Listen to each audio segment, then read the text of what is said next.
الحمد لله وكفى وسلام على عباده الذين اصطفى. أما بعد فقد قال الله تبارك وتعالى في كلامه المجيد والفرقان الحميد: أعوذ بالله من الشيطان الرجيم. بسم الله الرحمن الرحيم. يا أيها الذين آمنوا اتقوا الله حق تقاته ولا تموتن إلا وأنتم مسلمون. وقال النبي صلى الله تعالى عليه وسلم: إنما الأعمال بالخواتيم، أو كما قال عليه الصلاة والسلام. میرے محترم بھائیوں، بزرگ اور دوستو، میں نے آپ حضرات کے سامنے ایک قرآن کریم کی آیت تلاوت کی ہے اور ایک حدیث پاک پڑھی ہے. قرآن کریم کی اس آیت میں اللہ جل جلالہ وعم نوالہ ارشاد فرما رہے ہیں: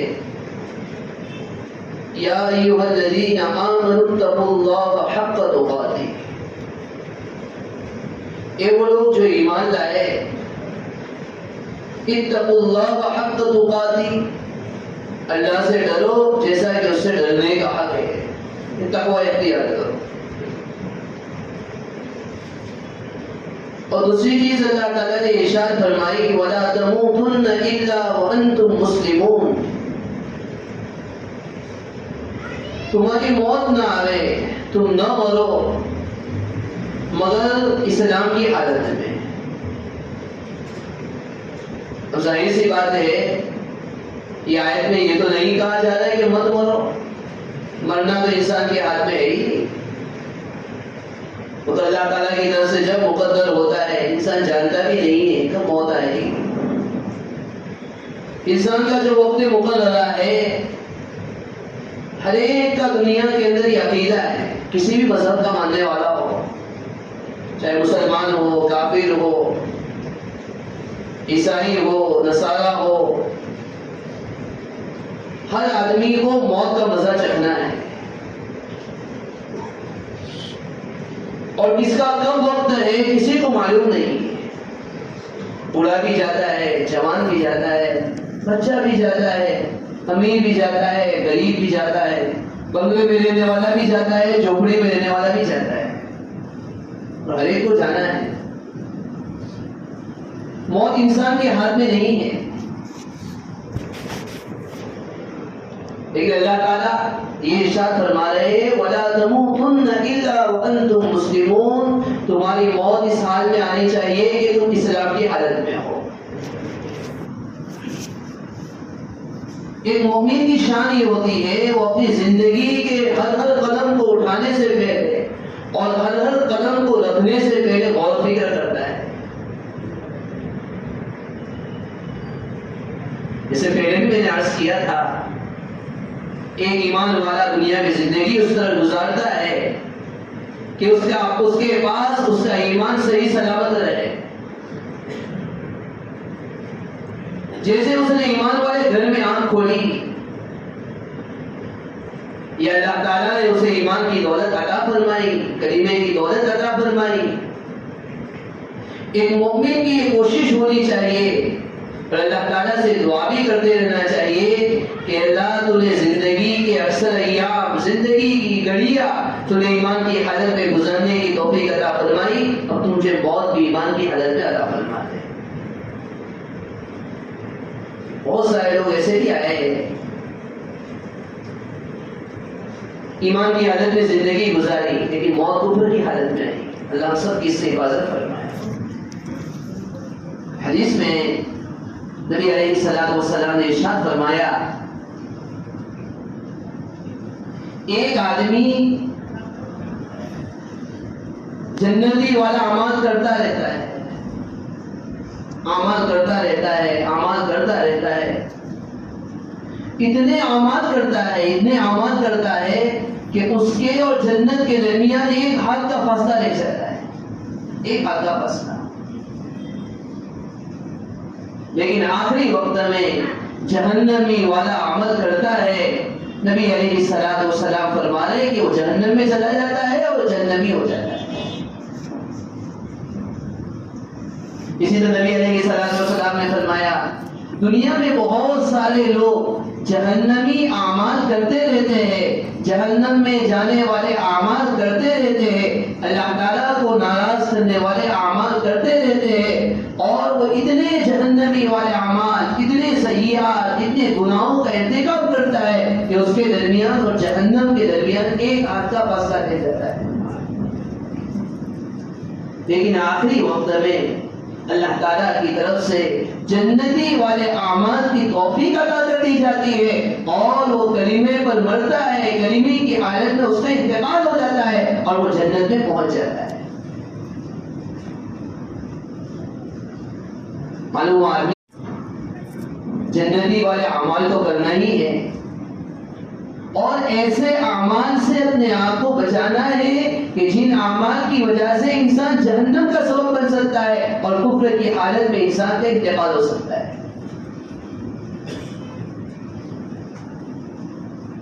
واقعہ یاد آ گیا، کسی زمانے میں 3 اللہ والے تھے، بڑے عبادت کرنے والے، بڑے اعمال کرنے والے، زہد و تقویٰ کی زندگی گزارنے والے، تینوں سفر کے لیے نکلے۔ کہاں جا رہے ہیں؟ حج کے لیے روانہ ہوئے۔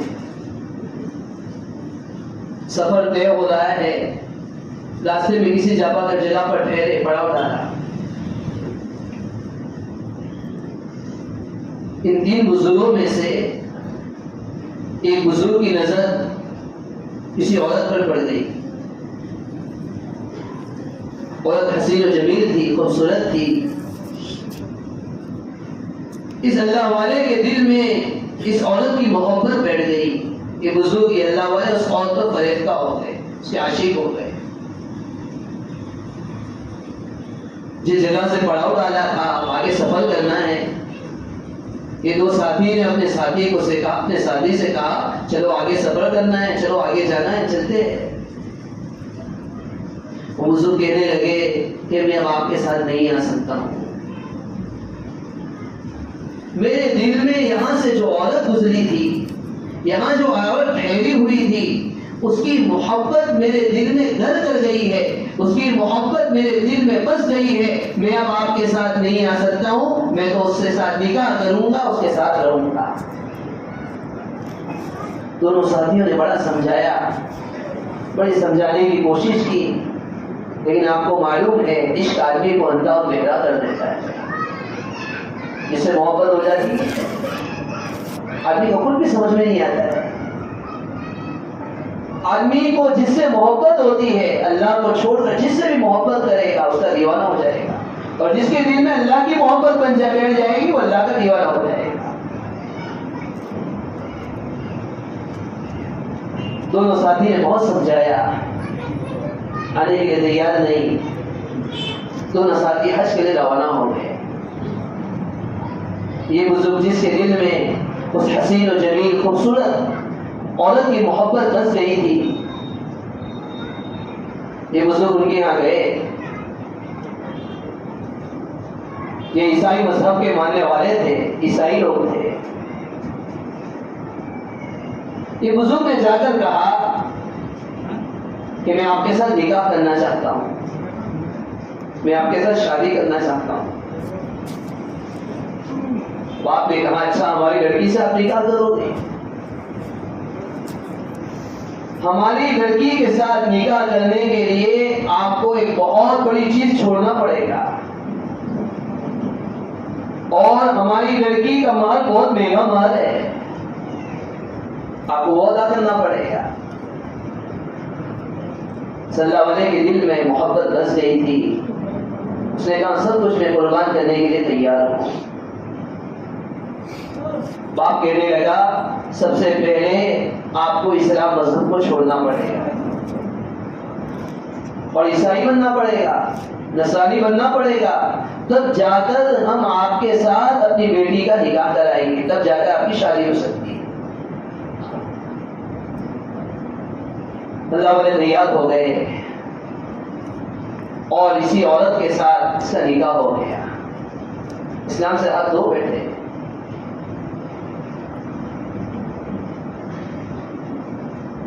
دونوں کا آپس میں ملاپ ہوا. اللہ تعالیٰ نے اولاد بھی عطا فرمائی. 2 بچے پیدا ہوئے. ایک وقت ایسا آیا, زندگی گزرتی رہی. اس اللہ والے کا عیسائیت کی حالت میں انتقال ہو گیا. یہ 2 ساتھی جو ان کے 2 ساتھی تھے وہ تو حج کے لیے گئے ہوئے تھے. حج کے ایام پورے ہو گئے, حج کے اوقات پورے ہو گئے, حج کا موسم ختم ہو گیا. دونوں ساتھی اپنے وطن کی طرف لوٹے. وطن پہنچنے کے بعد اپنے ساتھی کو تلاش کرنے لگے کہ ہمارا ساتھی کہاں چلا گیا, ابھی تک آیا نہیں. چلو ہمارے ساتھ حج پر نہیں آیا, آخر وہ گیا کہاں ہے. لوگوں سے معلوم کیا, محلے والوں سے پوچھا, شہر والوں سے پوچھا, کسی کو کچھ پتا نہیں کہاں ہے. دونوں ساتھی نے سوچا کہ چلو جس جگہ پر ہم اپنے ساتھی کو چھوڑ کر آئے تھے اور جس جگہ سے ہم اپنے ساتھی سے علیحدہ ہوئے تھے وہیں پر جاتے اور اپنے ساتھی کے متعلق لوگوں سے معلوم کرتے. وہاں پر پہنچے, لوگوں سے معلوم کیا. لوگوں نے بتایا آپ کے پورا ساتھی ہے, ان کی تو ایک عورت کے ساتھ شادی ہوئی, ان کا نکاح ہوا. کچھ وقت انہوں نے گزارا, اللہ تعالیٰ نے دونوں کو اولاد بھی عطا فرمائی. ایک عرصے کے بعد آپ کے اس ساتھی کا یہیں پر انتقال ہو گیا اور پورا جگہ قبر ہے, آپ وہاں جا کر دیکھ لو, آپ کے ساتھی کو وہاں دفن کیا گیا. تلاش کرتے کرتے ایک قبرستان پہنچے. وہاں ایک قبر تھی اور لوگوں نے بتایا کہ یہی وہ قبر ہے جہاں آپ کے ساتھی کو دفن کیا گیا ہے. تو دونوں ساتھی نے دیکھا اس قبر کے پاس ایک عورت اور 2 بچے بیٹھے ہوئے ہیں اور دھاڑے مار کر رو رہے ہیں. یہ دونوں وضو کے پیچھے بیٹھ گئے اور رونا شروع کر دیا. ادھر وہ عورت اور اس کے بچے بھی رو رہے, ادھر یہ دونوں بھی رو رہے ہیں. عورت نے پیچھے مڑ کر دیکھا کہ کوئی 2 آدمی آئے ہوئے رو رہے ہیں.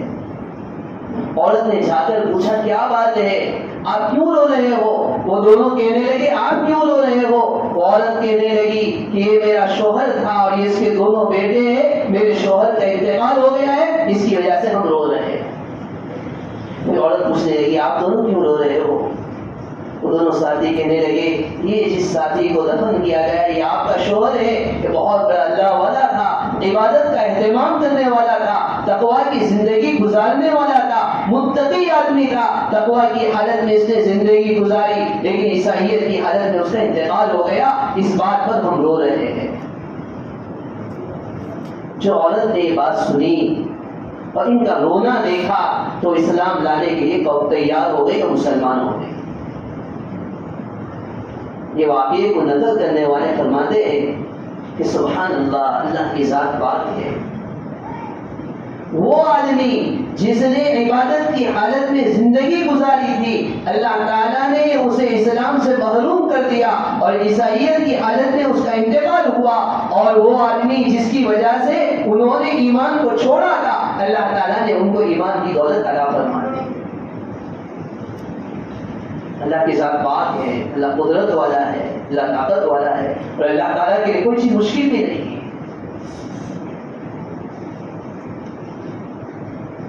تو اصل چیز ہے آدمی کو اللہ تعالیٰ نے جو ایمان عطا فرمایا ہے, جو اسلام عطا فرمایا ہے, ہمیں اس ایمان اور اسلام کو اس دنیا سے بچا کر لے جانا ہے. غزوہ خیبر کا موقع ہے, دیکھو یہ واقعہ تو حدیث میں ہے. غزوہ خیبر کا موقع ہے, دشمنوں کے ساتھ جنگ ہو رہی ہے. نبی علیہ السلام نے ایک آدمی کے متعلق فرمایا جہنمی ہے, حالانکہ مسلمانوں کی طرف سے لڑنے والا ہے. ایک آدمی کے متعلق فرمایا جہنمی ہے. صحابہ دیکھتے رہے کہ نبی علیہ السلام اس آدمی کے متعلق کہہ رہے جہنمی ہے. صحابہ نے دیکھا کہ نبی علیہ السلام نے جس کے متعلق یہ کہا تھا یہ جہنمی ہے، یہ آدمی لشکر میں گھسا اور کفار کے ساتھ برابر لڑنے لگا، جنگ کر رہا ہے، کئی آدمیوں کو قتل کر دیا۔ صحابہ کرام رضی اللہ تعالیٰ عنہم اجمعین میں سے ایک صحابی نبی علیہ السلام کے پاس آئے اور آ کر عرض کیا ہے اللہ کے رسول صلی اللہ علیہ وسلم، آپ تو فلاں آدمی کے متعلق یہ فرما رہے ہیں کہ یہ تو جہنمی ہے، ہم دیکھ رہے ہیں کہ وہ کفار کے لشکر میں گھسا ہوا ہے اور برابر جنگ کر رہا ہے، برابر لڑ رہا ہے، اور آپ تو کہہ رہے ہیں کہ وہ تو جہنمی ہے۔ نبی علیہ السلام نے پھر فرمایا کہ نہیں وہ جہنمی ہے۔ صحابہ کو سمجھ میں نہیں آ رہا تھا۔ ان حدیث کی کتاب میں نقل فرمایا ہے، بیان کیا گیا ہے کہ یہ آدمی جس کے متعلق نبی علیہ السلام نے یہ بیان فرمایا تھا جہنمی ہے، یہ آدمی دشمنوں کے ساتھ لڑتا رہا یہاں تک کہ اس کا پورا جسم خون سے آلودہ ہو گیا اور اس کے جسم پر بہت سارے زخم لگ گئے۔ ابھی زخم کی حالت اس آدمی نے دیکھی، اسے رہا نہیں گیا، زخم کی پریشانیوں کو، مشکلوں کو اور خون کے بہنے کو وہ دیکھ نہ سکا۔ آخری وقت میں اس نے اپنا نیزہ لیا اور اپنا ہی نیزہ لے کر اپنے پیٹ میں بھونک دیا اور اس کی حالت میں اس کا انتقال ہو گیا۔ صحابہ نے دیکھا، دوڑتے ہوئے نبی علیہ السلام کے پاس آئے اور نبی علیہ السلام سے فرمایا اے اللہ کے رسول صلی اللہ علیہ وسلم، آپ نے سچ فرمایا، اے اللہ کے رسول صلی اللہ علیہ وسلم، میں گواہی دیتا ہوں اللہ کے سوا کوئی معبود نہیں اور محمد صلی اللہ علیہ وسلم اللہ کے رسول ہے۔ نبی علیہ السلام نے حضرت بلال رضی اللہ عنہ کو بلایا اور بلال سے فرمایا بلال جاؤ لوگوں میں جا کر اعلان کرو کہ اللہ کے سوا کوئی معبود نہیں اور محمد صلی اللہ علیہ وسلم اللہ کے رسول ہے، اور لوگوں کو جا کر بتا دو ان اللہ لیؤید ھذا الدین بالرجل الفاجر، بہت سی مرتبہ اللہ تعالیٰ اپنے دین کی مدد فاجر اور فاسق آدمی سے بھی دیا کرتا ہے۔ ان اللہ لیؤید ھذا الدین بالرجل الفاجر، اللہ تعالیٰ اس دین میں کسی کا محتاج نہیں ہے، دین اسلام کو عام کرنے کے لیے کسی کے محتاج نہیں ہے۔ اللہ چاہے تو رجل فاسق، گنہگار آدمی سے، فاسق آدمی سے، منافق آدمی سے بھی اللہ تعالیٰ اس دین کی مدد کروا سکتا ہے۔ بہت زیادہ ڈرنے کی ضرورت ہے۔ جب تک آدمی کا ایمان کی حالت میں انتقال نہ ہو جائے، آدمی نہ کسی کو کوس سکتا ہے، نہ کسی کے بارے میں برا بھلا کہہ سکتا ہے، نہ اپنے آپ کے بارے میں گھمنڈ کر سکتا ہے۔ یہی وجہ ہے ایک اللہ والے کے پاس ایک آدمی آیا، نوجوان تھا، اللہ والے کی داڑھی تھی۔ نوجوان نے مذاق اڑانا شروع کیا۔ نوجوان نے پوچھا کہ آپ کی داڑھی اچھی ہے یا میرے بکرے کے اوپر جو داڑھی ہے وہ داڑھی اچھی ہے؟ حضور نے کوئی جواب نہیں دیا۔ پھر سوال کرنے لگا اور کہنے لگا، مذاق اڑانے لگا کہ آپ کی داڑھی اچھی ہے یا میرے بکرے کے اوپر جو داڑھی ہے وہ زیادہ اچھی ہے؟ جب کئی مرتبہ یہ سوال کرتا رہا تو حضور نے بڑا پیارا جواب دیا۔ حضور کہنے لگے اگر ایمان کی حالت میں میرا انتقال ہو گیا تو میں یہ کہہ سکتا ہوں کہ میری داڑھی آپ کے بکرے اور آپ کے بکرے کے اوپر جو داڑھی ہے اسے لاکھ درجہ اچھی ہے۔ ایمان کی حالت میں انتقال ہوا تو یہ میری داڑھی آپ کے بکرے اور آپ کے بکرے کے اوپر جو داڑھی ہے اسے لاکھ درجہ میری داڑھی اچھی ہے۔ لیکن اگر نعوذ باللہ اللہ نہ کرے اگر میرا انتقال کفر کی حالت میں ہوا، ایمان کی حالت میں میرا انتقال نہ ہوا تو میری داڑھی کے مقابلے میں آپ کا بکرا اور آپ کے بکرے کی داڑھی زیادہ اچھی ہے۔ دیکھو ایمان، جو آدمی عبادت کی حالت میں زندگی گزار رہا ہو، تقوی و طہارت کے ساتھ زندگی گزار رہا ہو، قرآن کریم کی تلاوت کے ساتھ زندگی گزار رہا ہو، اعمال کے کلمے کے ساتھ زندگی گزار رہا ہو، ان لوگوں کا حال یہ ہے کہ قدم قدم پر ڈر ہے اور قدم قدم پر اللہ تعالیٰ سے دعا کر رہے ہیں، اے اللہ تو نے ایمان تو عطا فرما دیا، اب ایمان کی حالت میں موت بھی عطا فرما دی۔ حضرت یوسف علیہ السلام کا نام آپ نے سنا ہوگا۔ یوسف علیہ السلام کی دعا قرآن میں نقل کی گئی ہے۔ کیا دعا کر رہے ہیں اللہ تعالیٰ سے؟ ربی قد آتیتنی من الملک وعلمتنی من تأویل الاحادیث فاطر السماوات والارض انت ولی فی الدنیا والآخرہ توفنی مسلما والحقنی بالصالحین۔ یہ میرے ربی قد آتیتنی من الملک، تو نے مجھے حکومت عطا فرمائی۔ اللہ تعالیٰ نے یوسف علیہ السلام کو حکومت عطا فرمائی، مصر کے خزانوں کا مالک بنا دیا تھا۔ وعلمتنی من تأویل الاحادیث، اور تو نے مجھے خوابوں کی تعبیر کا علم عطا فرمایا ہے۔ یوسف علیہ السلام کو اللہ تعالیٰ نے خوابوں کی تعبیر کا علم عطا فرمایا تھا۔ کیا کہہ رہے؟ فاطر السماوات والارض، اے آسمان و زمین کے پیدا کرنے والے، انت ولی فی الدنیا والآخرہ، تو دنیا میں بھی میرا کارساز ہے، کام بنانے والا ہے، اور آخرت میں بھی میرا کارساز ہے، میرا کام بنانے والا ہے۔ پھر آگے کہا توفنی مسلما والحقنی بالصالحین، اے میرے رب تو نے مجھے حکومت تو عطا کر دی، خوابوں کی تعبیر کا علم تو عطا فرما دیا، تو مجھے اسلام کی حالت میں موت عطا فرما دے اور نیک لوگوں کے ساتھ مجھے ملا دے۔ یعنی کہیں ایسا نہ ہو کہ حکومت کے آ جانے کی وجہ سے، عہدے کے آ جانے کے گھمنڈ میں مبتلا ہو جاؤں، خوابوں کی تعبیر کا علم عطا فرمایا، یہ علم کی وجہ سے کہیں ایسا نہ ہو کہ میں تجھ سے غافل ہو جاؤں اور میرا حال کچھ اور ہی ہو جائے۔ اللہ تعالیٰ سے دعا کرتے ہیں۔ حدیث میں بھی آتا ہے نبی علیہ السلام دعا کیا کرتے تھے؟ کیا دعا کرتے تھے؟ اللہم ثبت قلبی، اللہم ثبت قلبی علی دینی، اے اللہ میرے دل کو تیرے دین پر جما دے۔ اللہم ثبت قلبی علی دینی۔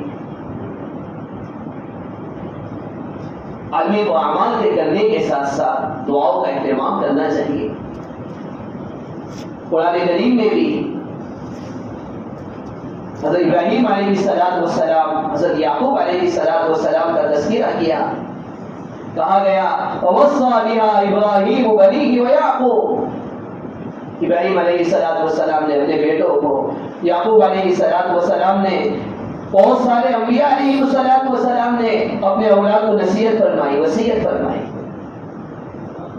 یا بنی ان اللہ اصطفیٰ لکم الدین فلا تموتن الا وانتم مسلمون، اللہ تعالیٰ نے تم کو اپنے دین کے لیے منتخب تو فرما دیا ہے، لیکن تمہارا انتقال اسلام کی حالت میں ہونا چاہیے، ایمان کی حالت میں ہونا چاہیے۔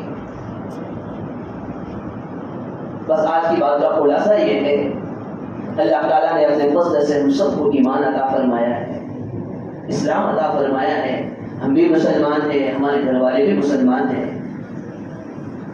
ہمیں دنیا سے اس حال میں جانا ہے کہ اللہ تعالیٰ ہمیں ایمان کی دولت کے ساتھ دنیا سے رخصت فرمایا، اور اس کے لیے ظاہری طور پر جتنے اعمال ہیں، نمازوں کا اہتمام، قرآن کریم کی تلاوت کا اہتمام، دعاؤں کا اہتمام، ان تمام اعمال کو آدمی زیادہ سے زیادہ کرتا رہے۔ عام طور پر آدمی کی زندگی جیسی گزرتی ہے ویسا ہی اس کا انتقال ہوتا ہے۔ زندگی بھر اگر پیسہ بکتا رہے گا، خدا نہ کرے آخری وقت میں بھی اس کی زبان پر پیسہ ہی آتا رہے گا، اور اگر زندگی بھر اچھی باتوں پر گزارے گا، اچھی باتیں بار بار زبان سے نکالے گا، اور پھر اللہ تعالیٰ سے دعا کرے گا اے اللہ میرے بس میں جتنا تھا، جتنے اعمال کی تو نے توفیق عطا فرمائی، جتنی عبادتوں کی تو نے توفیق عطا فرمائی، اپنی بس کی محنت تو میں نے کر لی ہے، اے اللہ ایمان کی حالت میں موت بھی عطا فرما دے۔ اللہ تعالیٰ شانوں سے دعا ہے اللہ تعالیٰ نے جو باتیں کہلوائی ان سب کو عمل کرنے کی توفیق عطا فرمائے.